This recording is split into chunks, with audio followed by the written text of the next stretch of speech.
नमस्कार, मैं श्यामगिरी। आप देख रहे हैं टीएफडी इंडिया न्यूज 24। टीएफडी इंडिया न्यूज 24 में आप सभी दर्शकों का स्वागत है। मोदी 100% बैकफुट पर, और बैकफुट पर तो हैं ही मोदी, लेकिन नीतीश नायडू ने पीछे से फंसा दिया और इंडिया गठबंधन की एक बड़ी जीत हासिल हुई है। लेकिन इसी के साथ साथ मोदी और शाह के अब पतन की शुरुआत हो चली है और आप यह कह सकते हैं कि अब भाजपा सत्ता से बहुत दूर होने वाली है। ऐसे में जब परिस्थितियां अचानक बदल रही है और भाजपा के अंदर एक असंतोष बना हुआ है, तो मोदी और शाह को अपनी ही पार्टी का साथ नहीं मिल रहा है। और राज्यसभा के अंदर मल्लिकार्जुन खड़गे ने जिस तरह से सरकार को धोया कि अमित शाह आए और सदन में सवालों का जवाब दे, उपराष्ट्रपति सीपी राधाकृष्णन को, संसदीय कार्य मंत्री किरण रिजिजू को यह बोलना पड़ा कि आप यह बात गृह मंत्री तक पहुंचा दें और उन्हें कहें कि सदन में आए और विपक्ष के सवालों का जवाब दें। अब सवाल यह है कि क्या जो मोदी और शाह भाग रहे हैं संसद से, लोकसभा और राज्यसभा दोनों ही से, क्या वह आने की हिम्मत दिखा पाएंगे? आएंगे किरण रिजिजू से। लेकिन उपराष्ट्रपति सीपी राधाकृष्णन ने संदेश तो भिजवा दिया, लेकिन भारतीय जनता पार्टी के जो बयान है रविशंकर प्रसाद और बाकी नेताओं के, वह इस तरफ इशारा कर रहे हैं कि वह दोनों नहीं आएंगे, क्योंकि वह कह रहे हैं कि प्रधानमंत्री और गृह मंत्री अपने दफ्तर में सुबह 7 बजे से शाम 5 बजे तक रहते हैं। यह तो कोई मतलब नहीं हुआ। लेकिन अब यहीं से माहौल गर्म हो रहा है और यह पता चल रहा है कि वह नहीं आने वाले हैं, यानी कि भाग रहे हैं। विपक्ष का सामना करने की हिम्मत नहीं है। जो कह रहा था व्यक्ति एक अकेला सब पर भारी, आज वह बिल में ढुक रहा है, भागता फिर रहा है। नरेंद्र मोदी का रील फेल, नरेंद्र मोदी की सरकार फेल, नरेंद्र मोदी की नीति फेल, नरेंद्र मोदी खुद फेल, हर चीज पर बैकफुट पर आ गए तो भाग रहे। लेकिन यहां नीतीश नायडू ने पीछे से जो फंसाया है मोदी को, बड़ी अहम है यह, और आप दर्शक चौंकेंगे। जो चंद्रबाबू नायडू परसिमन पर पिछली बार समर्थन दिए थे मोदी सरकार को, वह चंद्रबाबू नायडू खुद नहीं चाहते थे कि परसिमन बिल आए और उसे सपोर्ट करना पड़े।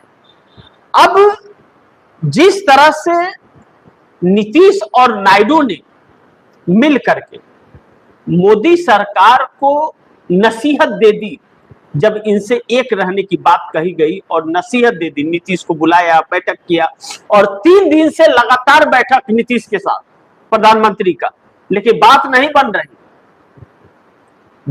बन रही। नीतीश उन्हीं को समझा करके निकल पड़ रहे और चंद्रबाबू नायडू की खुली चुनौती, छात्र से आप पंगा ले करके सरकार नहीं चला सकते और हम आपका साथ नहीं दे सकते। यानी कि बहुत साफ है कि 30 सांसद मोदी के साथ खड़े नहीं, क्योंकि यह उन्हें सपोर्ट देने की नहीं बल्कि नसीहत दे रहे हैं। अब ऐसे में इंडिया गठबंधन के तरफ से राहुल गांधी जो लीड कर रहे हैं इस वक्त विपक्ष को, और लीडर ऑफ ऑपोजिशन हैं, किरण रिजिजू द्वारा उनके दफ्तर में आने के बाद जो चर्चा 45 मिनट हुई थी, उस चर्चा में कहा जा रहा है कि किरण रिजिजू ने राहुल गांधी से परसिमन पर समर्थन मांगा इसका मतलब है कि 362 सांसदों की संख्या मोदी के पास नहीं है, तब कांग्रेस से समर्थन मांग रहे थे।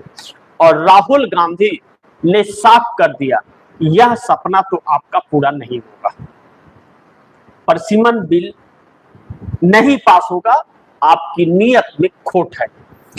अब इन सभी पर जिस तरह से डीएमके के ऊपर नजरें बनाई हुई थी भारतीय जनता पार्टी ने 22 सांसदों पर, वह डीएमके भी इनके चंगुल से बाहर निकल गई। जो कंप्रोमाइज हो रही थी अब वह साथ नहीं दे रही है। और लेकिन साथ साथ चंद्रबाबू नायडू जो पिछली बार समर्थन दिए थे वह भी अगर साथ छोड़ रहे हैं और नीतीश कुमार भी नसीहत देते नजर आ रहे हैं, तो इससे साफ है कि 362 का तो छोड़ दीजिए, 293 भी साथ नहीं है। लेकिन भारतीय जनता पार्टी के भी कुछ नेता इनके साथ खड़े नहीं है, तो आज बिल को भूल गए भाजपा। और किरण रिजिजू ने यह कहा कि हम वह बिल नहीं ला रहे हैं क्योंकि उनके पास समर्थन नहीं है। अब यह इंडिया गठबंधन की एक बड़ी जीत है। और राहुल गांधी ने कहा था यह हम आपकी बिल पास नहीं होने देंगे, और नहीं हो पा रहा है। और नहीं हो पा रहा है तो यह मानसून सत्र जो है इसके बाद अब यह बिल नहीं पेश हो सकता। और शीतकालीन सत्र जो नवंबर महीने में आएगा तो फिर मुश्किल है, क्योंकि उत्तर प्रदेश सहित कई राज्यों के चुनाव रहेंगे और तब तक नई जनगणना आ जाएगी। तो 11 के अनुसार 2011 के अनुसार वह परिसीमन नहीं कर पाएंगे, तो मोदी का खेल खराब हो गया। अब ऐसे में जब आपके पास एनडीए गठबंधन का ही सपोर्ट नहीं है और भारतीय जनता पार्टी के अंदर भी बगावत है, तो मोदी अब पीएम कैसे रहेंगे? तब तो मोदी पीएम नहीं रहेंगे, क्योंकि जब उनके पास बहुमत नहीं होगा तो प्रधानमंत्री की कुर्सी पर कैसे बैठेंगे? तब तो भागते भागते थक जाएंगे मोदी जी। लेकिन अब इस बात पर अंतिम मुहर लग गई है कि नरेंद्र मोदी आने वाले दिन में प्रधानमंत्री नहीं रहेंगे। इस बात पर मुहर लग गई है, क्योंकि जब नीतीश और नायडू का साथ नहीं मिलेगा और भारतीय जनता पार्टी ही चाहेगी कि आप नहीं रहे, आप बोझ बन गए हैं, तो फिर ऐसे में इनको कुर्सी छोड़नी पड़ जाएगी। और एनडीए में अब आने वाले दिनों में भगदड़ बड़ी तेज मचने वाली है, क्योंकि छात्र आंदोलन फिर से अब गति पकड़ता हुआ नजर आ रहा है। और इस बार की गति मोदी सरकार को उखाड़ फेंकेगी, मोदी सरकार को उखाड़ फेंकेगी। मोदी ने कभी कल्पना नहीं की होगी।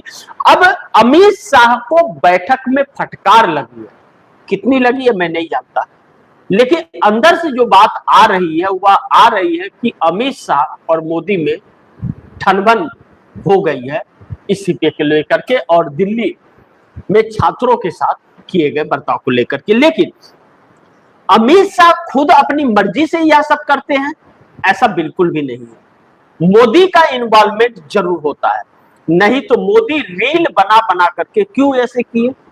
इसका मतलब है कि दोनों की मिलीजुली थी और मामला फंस गया, चाल उल्टी पड़ गई और खुद बैकफुट पर आ जाना पड़ा।